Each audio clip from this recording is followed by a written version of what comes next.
Soulagé et heureux, la Cour d'appel de Paris a confirmé le jugement de 2010, poursuivi depuis 5 ans pour complicité de dénonciation calomnieuse dans l'affaire Clearstream.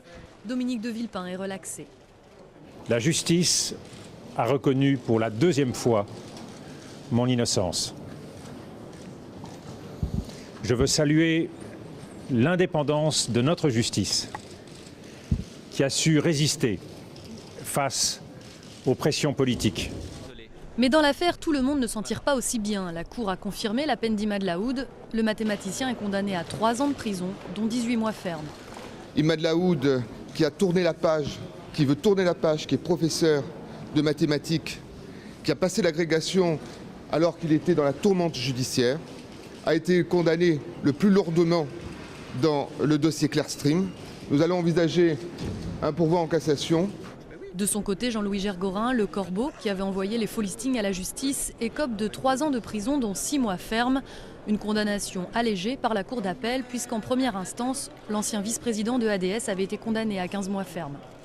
Monsieur Gergorin, qui était considéré jusqu'alors comme le manipulateur de cette affaire, comme un faussaire, est relaxé du faux, est relaxé des dénonciations calomnieuses à monsieur Rondeau. Il est relaxé de 4 chefs d'inculpation sur 5. Et donc, c'est un grand pas en avant que nous avons fait vers la vérité. Le parquet général a 5 jours pour se pourvoir éventuellement en cassation.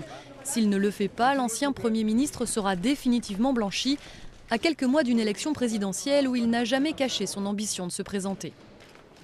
Cette affaire a été initiée en 2005-2006, à la veille de l'élection présidentielle de 2007.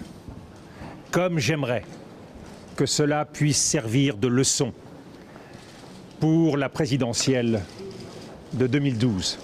Mais même blanchi dans l'affaire Clearstream, Dominique de Villepin va encore devoir se battre sur un autre front. Accusé par Robert Bourgi d'avoir touché des fonds occultes de chefs d'État africains entre 1995 et 2007, le fondateur de République Solidaire parle de dénonciation calomnieuse.